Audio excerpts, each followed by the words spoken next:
Tired of manually adding up rows of numbers in Excel, wasting precious time and energy? Well, in this video, I will show you how to create a total column that automatically calculates sums in Microsoft Excel, streamlining your data analysis and making your spreadsheets much more efficient. Let's get started. First, open your Excel spreadsheet and locate the data you want to sum. In this example, we have item, price, and quantity. We want to calculate the total revenue for each item and display it in column D, which we've labeled total.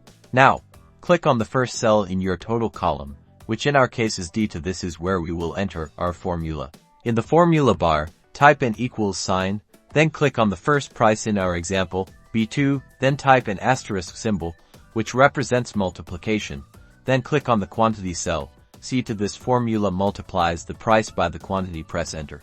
Excel will automatically calculate the total for that row and display it in cell D2. Now for the magic, click back on D2 and notice the small square at the bottom right corner of the cell, that is the fill handle. Click and drag the fill handle down to apply the formula to all the rows you want to calculate. Release the mouse button.